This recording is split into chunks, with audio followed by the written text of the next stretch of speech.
bagaimana Pak koordinasinya? Karena polisi sudah inkrah. Kemudian tim internal kita kan ada soal data pungli di internal kepolisian. Saya perlu dengar dari pertama sampai terakhir. Kalau pungli di dalam kepolisian, ada tak polisi yang terkena di sini? Karena di Riau sudah beberapa polisi yang diumumkan terlibat pungli. Banyak yang bingung saya. Kemudian yang terbaru sebenarnya saya sudah backup sama dua Kapolda tadi sore kemarin soal 1000 lampion yang rencananya akan dihidupkan di Gunung Merapi, Pak, di pergantian tahun. Dan saya berusaha memberikan keterangan ke Bu Wakar. Izinnya kabarnya juga tidak ada izin itu, Pak. Ancamannya adalah bisa kebakaran hutan, bisa korsleting listrik, kemudian juga rumah juga bisa terbakar warga di situ. Jadi 1000 lampion itu apakah polisi sudah bertindak, Pak? Soal rencana penghidupan 1000 lampion di Gunung Merapi pergantian tahun, Pak. Nanti malam, Pak. Karena sejumlah aktivis lingkungan juga sudah berencana memboikot itu. Kemudian sweeping, Pak. Karena saya dapat informasi sebelumnya ada rencana pergantian tahun. Seperti tahun sebelumnya misalnya ada nama inisiasi misalnya. Apakah tahun ini ada rencana seperti itu, Pak? Sweeping tahun baru dari orang yang berinisiasi. Nggak tahu tidak jadi karena sudah dipanggil polisi misalnya baru-baru ini yang berinisiasi. Lagi teman-teman. Oh ya, polisi kita belum ada, Pak. Saya dapat informasi ini. Karena bagaimana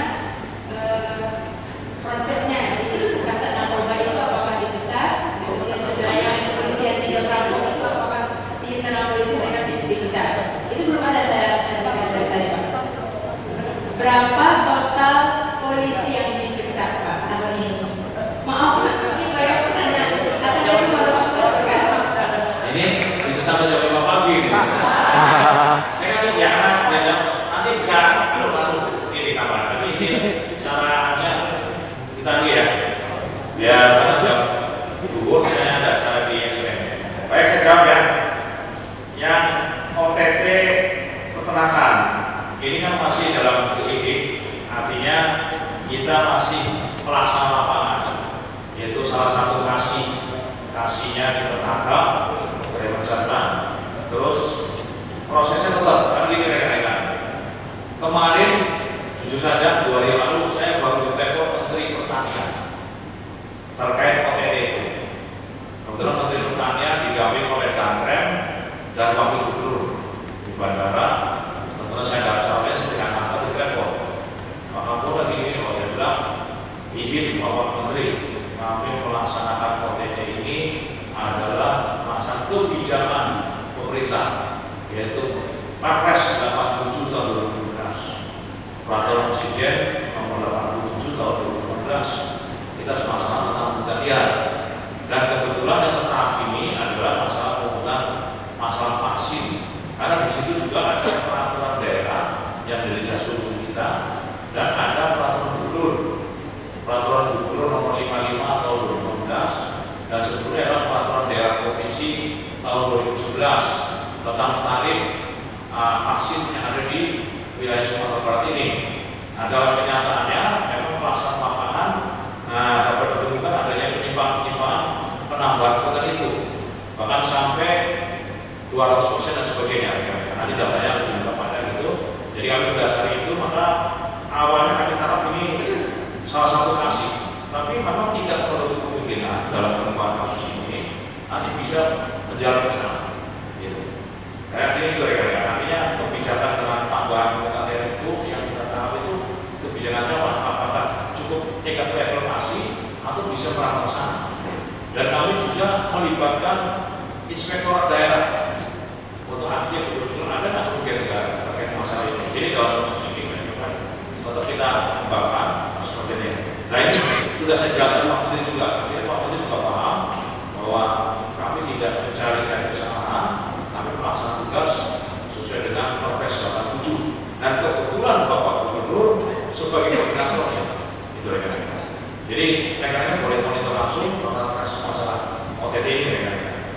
Kemudian Iwan Mulyadi, ini kasusnya kan 2006, itu rekan-rekan. Memang sudah ada inkrah baru kemarin itu, tapi walaupun ini 300 juta rekan-rekan, ini uang. Nah, itu ada aturan mainnya. Kan tidak mungkin misalkan itu terjadi di Polsek atau di Polres, terus Kapolseknya menutup pakai uang pribadi. Dari mana uang pribadi? Bahkan dari Polda pun kalau kita mau patungan, gimana kita seperti membantu bencana alam, ya mungkin bisa terpenuhi, tapi menjadi pertanyaan berikutnya. Sehingga prosedur tentang pengganti rugi ini harus kita ikut bersama. Ya. Ini memang waktunya cukup lama. Kita mengajukan ketika Mabes untuk dianggarkan, ada mata anggaran untuk betul-betul uang ini bisa disisihkan untuk membayar itu. Jadi dalam proses. Cuma kadang-kadang kesan di luar kok lama sekali. Padahal ini adalah menjadi haknya mereka yang cacat. Tapi kita lihat ya, untuk pidananya sudah dilaksanakan. Anggota kita kena 1 tahun 6 bulan. Kemudian penundaan kenaikan pangkat setahun, penundaan itu pendidikan juga setahun. Mereka sudah melaksanakan, kemudian sudah dipindah dari tempat semula. Ya. Jadi tinggal perdatanya yang 300 juta, tapi polisi pun tidak merah. Akhirnya begitu prosedur. Karena sangat sensitif sekali masalah ini yang bisa dipertanggungjawabkan, baik sekarang maupun masa yang akan datang. Kemudian di internal kita sudah bentuk ya. Jadi sebelum ada Perpres 87, kita sudah bentuk di internal. Memang ada beberapa anggota Polri kita yang melakukan pungutan liar yang ditindak oleh Pembina. Nanti bisa Pangdam menjelaskan. Kemudian juga termasuk anggota-anggota kita yang saya sampaikan tadi bahwa kami tidak main-main masalah narkoba, sehingga anggota yang kena narkoba kita pecat. Karena di datanya ada di kalau sama Pangdam disebutkan.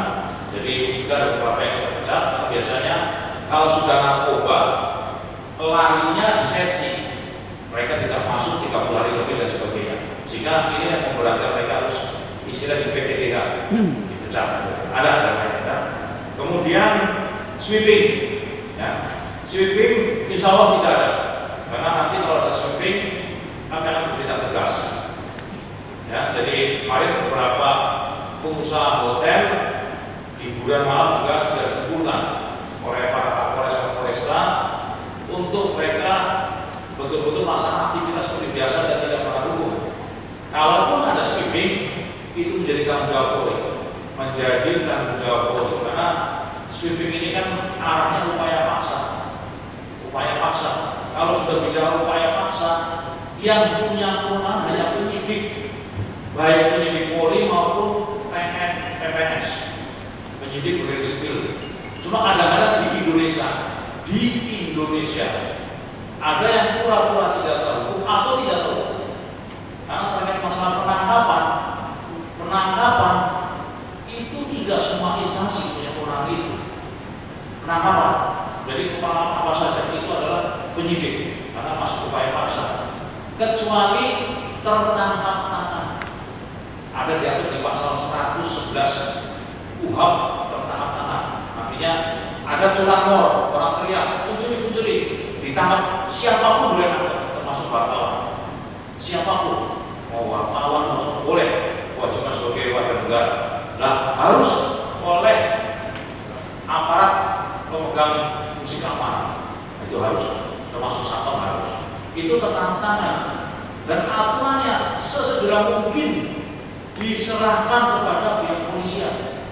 Makanya ada bicara-bicara saya yang sangat frontal dan tegas. Menurut saya, kalau siapapun menangkap, baik illegal logging maupun sama, tangkap boleh, tapi seketika itu serahkan ke polisi. Tapi kalau diserahkan besok pagi atau 5 jam kemudian terjadi digoreng sana goreng sini, akhirnya rugi penyidik Polri, begitu penyidik kena peradilan. Karena barang buktinya mungkin sudah berkurang, misalnya dan sebagainya. Makanya rekan-rekan saya tolong bantu rekan wartawan tangkap-menangkap, tidak semua instansi punya peran itu. Ada batasannya. Siapapun boleh menangkap asal tertangkap tangan. Apalagi LSM, Polres yang melakukan sweeping itu nggak boleh. Kita tegas kita. Jadi insya Allah malam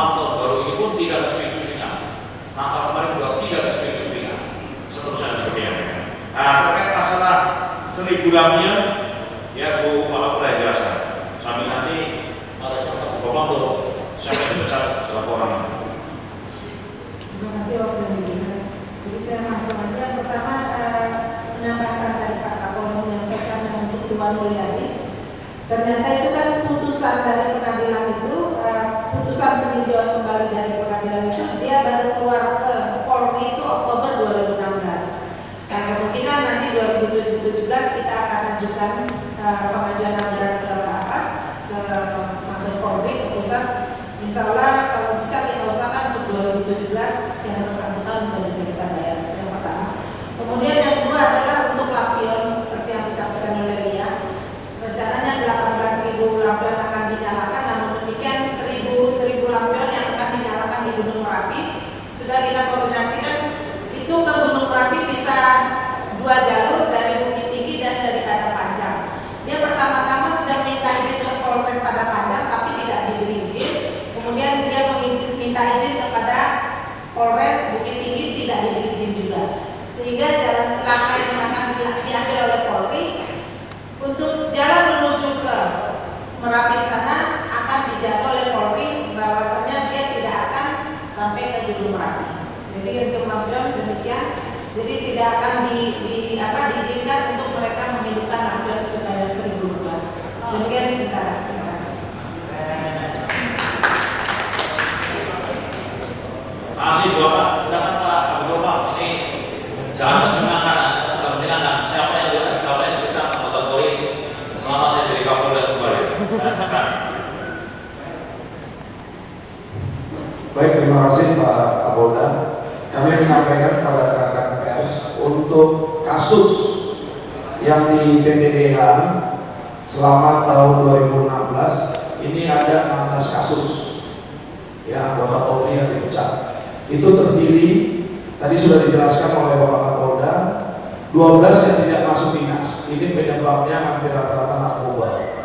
Kemudian yang terlibat narkoba secara langsung itu 3 kasus.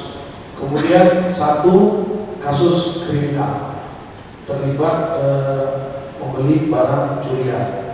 Nah, kemudian terkait dengan OTT, jadi sebelum ada kebijakan dari tim Saber, ini kami sudah melakukan OTT, ya operasi tangkap tangan.